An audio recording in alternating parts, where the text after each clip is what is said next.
இன்னைக்கு நம்ம ஒரு சிம்பிளான லஞ்ச் பாக்ஸ் ரெசிபி தாங்க பார்க்க போறோம். கேப்சிகம் வச்சு நம்ம ஃப்ரைட் ரைஸ் பண்ணியிருப்போம், பின்ன ஏதாவது பீஸா அது மாதிரி எல்லாம் பண்ணலாம். ஆனா இன்னைக்கு கேப்சிகம் வச்சு சூப்பரான கேப்சிகம் ரைஸ் எப்படி பண்றதுன்னு பார்க்கலாங்க. இது லஞ்ச் பாக்ஸுக்கு ரொம்பவே சூப்பரா ஆப்டா இருக்குங்க. வாங்க இன்னைக்கு நம்மளோட ஸ்டைல்ல கேப்சிகம் ரைஸ் எப்படி பண்றதுன்னு பார்க்கலாம். Welcome to our channel my first view.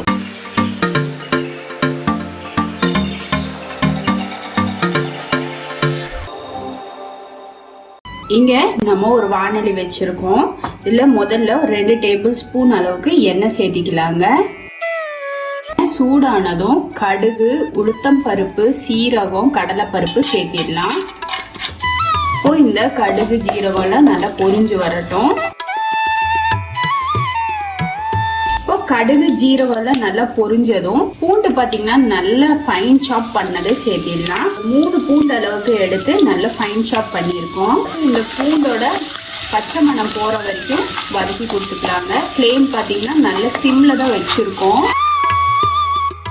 பச்சை மணம் போயிடுச்சு. இப்போ நீல வாக்கில் அரிஞ்ச பெரிய வெங்காயம் ஒன்று சேர்த்திடலாம். இப்போ இந்த வெங்காயம் நிறம் மாறினா போதுமானது. இதுக்கு தேவையான அளவு உப்பு இப்போவே சேர்த்திடுறேன் நான். நமக்கு வெங்காயம் சாஃப்ட் ஆகி நிறம் மாறினா போதும். இப்போ வெங்காயம் பார்த்தீங்கன்னா சாஃப்டாக ஆரம்பிக்குது. இந்த ஸ்டேஜில் நம்ம கட் பண்ணி வச்சுருக்க பச்சை மிளகாவை சேர்த்திடலாங்க. பச்சை மிளகாய் எண்ணெயில் வதக்கும் போது நமக்கு காரம் நல்லா எண்ணெயில் இறங்கி கொடுக்கும். வெங்காயமும் பச்சை மிளகாய் நல்லா வதங்கட்டும். இந்த ஸ்டேஜில் வேர்க்கடலையை போட்டுக்கலாம். தாளிக்கும் போது பார்த்தீங்கன்னா வேர்க்கடலையே குடிங்கி சாப்பிட்ருவாங்க. அதனால ஒழுத்து வச்சு கடைசியாக சேர்க்குறேன். எங்களோட கேமராமேன் ரொம்ப மோசம். அதுவும் இல்லாமல் அது வறுத்த வேர்க்கடலை, அதனால எண்ணெயில் போடணும்னு அவசியம் இல்லைங்க. நீங்கள் எந்த ஸ்டேஜில் வேணாலும் சேர்த்துக்கலாம். இப்போ வெங்காயம் சாஃப்ட் ஆகிடுச்சு. இப்போது கட் பண்ணி வச்சுருக்க கேப்சிகமாக சேர்த்திடலாங்க. இந்த கேப்சிகம் எண்ணெயிலே கொஞ்சம் வதங்கணும். கேப்சிகம் பொதுவாக பார்த்திங்கன்னா நமக்கு சீக்கிரமாகவே சாஃப்ட் ஆகிட்டு குக் ஆகிடும். அதிக நேரம் குக் பண்ண தேவையில்லை. ரொம்ப ஓவராக குக் பண்ணிட்டோன்னா கொஞ்சம் ரொம்ப சாஃப்ட் ஆகிடுச்சுன்னா சாப்பிட்றதுக்கு நல்லா இருக்காது. கொஞ்சம் லைட் க்ரன்ச்சியாக இருந்தால் தான் சாப்பிட்றதுக்கு நல்லாயிருக்கும். இப்போ இதில் 1 டீஸ்பூன் அளவுக்கு தக்காளி பேஸ்ட்டு சேர்க்குறேன். அப்படி இல்லாட்டி தக்காளி பழம் கட் பண்ணி கூட நீங்கள் சேர்த்துக்கலாங்க. நம்ம பேஸ்ட் இருக்கிறதுனால நான் 1 டீஸ்பூன் அளவுக்கு மட்டும் சேர்த்துருக்கேன்.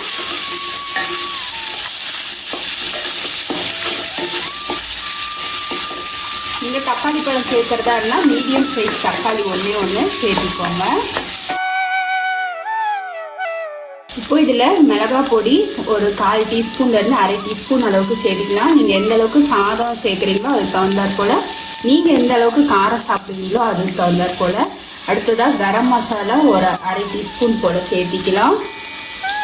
தூள் பார்த்திங்கன்னா ஒரு சிட்டிகை அளவுக்கு சேர்த்திடலாம். இது எல்லாத்தையும் நல்லா கலந்து விட்டுடலாம். ஸ்லோ ஃப்ளேமில் லிட் போட்டு க்ளோஸ் பண்ணி ஒரு 2 நிமிஷம் மட்டும் விட்டுடலாங்க. ஃப்ளேம் பார்த்திங்கன்னா நல்லா சிம்மில் வச்சுட்டு ஒரு 2 நிமிஷம் மட்டும் இது போல் லிட் க்ளோஸ் பண்ணி வச்சிடலாம், அந்த கேப்சிகம் குக் ஆகுறதுக்காக. இப்போ 2 நிமிஷம் கழித்து ஓப்பன் பண்ணி பார்க்கலாம். பார்த்திங்கன்னா கேப்சிகம் நல்லா குக் ஆகிருக்கு. நம்ம மசாலாவில் பச்சை மணம் நல்லா போயிடுச்சு. இங்கே நம்ம சாதம் பார்த்திங்கன்னா வடித்து வச்சுருக்கோம். கொஞ்சம் விதையாக இருக்கிற மாதிரி பார்த்துக்கோங்க, ரொம்ப குலைவாக இல்லாமல். இப்போ நம்ம ஏற்கனவே உப்பு சேர்த்திருக்கோம், பத்தாட்டி இப்போ கூட சேர்த்து கலந்துக்கலாம். இந்த கேப்சிகம் ரைஸ் பார்த்திங்கன்னா நமக்கு லஞ்ச் பாக்ஸ் ரெசிபியாக கொடுக்கறதுக்கு ரொம்பவே சூப்பராக இருக்கும். குயிக்காக செஞ்சிடலாம், டேஸ்டியாகவும் இருக்கும். இதில் கூட நீங்கள் பச்சை பட்டாணியெல்லாம் சேர்க்கறதா இருந்தாலும் சேர்த்திக்கோங்க, இன்னும் கூட நல்லாவே இருக்கும். இப்போ பாருங்கள் எல்லாம் நல்லா கலந்தாச்சு. இதில் நீங்கள் கொஞ்சம் மிக்ஸ்டு ஹர்ப்ஸு, சீஸி ஃப்ளேவர் எல்லாம் சேர்க்குறதா இருந்தால் இன்னுமே நல்லாயிருக்கும். அவ்வளோதாங்க, சிம்பிளான கேப்சிகம் ரைஸ் ரெடி ஆயிடுச்சு. இப்போது கடைசியாக குருமிளகுத்தூள் ஒரு 1/4 டீஸ்பூன் போல் சேர்த்திடலாம். ஏன்னா எனக்கு காரம் பத்தலை, அதனால கடைசியாக குருமிளகுத்தூள் சேர்த்திருக்கேன். இப்போ இதை நல்லா கலந்து விட்டாச்சு. சூப்பர் டேஸ்டியான கேப்சிகம் ரைஸ் ரெடி. அப்படியே கொத்தமல்லி தலையை தூவி இறக்கி விட்டா அவ்வளோதாங்க. லஞ்ச் பாக்ஸில் அடைச்சி கொடுத்து அனுப்ப வேண்டியதுதான். உங்களுக்கு இந்த சூப்பர் டேஸ்டியான சிம்பிளான கேப்சிகம் ரைஸ் ரெசிபி பிடிச்சிருந்தா லைக் பண்ணுங்க, ஷேர் பண்ணுங்க. மறக்காம மை ஃபர்ஸ்ட் வியூவை சப்ஸ்கிரைப் பண்ணுங்க ஃப்ரெண்ட்ஸ். பெல் ஐக்கானோட ஆளுங்கிற ஆப்ஷனும் கிளிக் பண்ண மறந்துடாதீங்க. இது வரைக்கும் வீடியோவை பொறுமையா பார்த்ததுக்கு ரொம்ப ரொம்ப நன்றி ஃப்ரெண்ட்ஸ். தேங்க்யூ.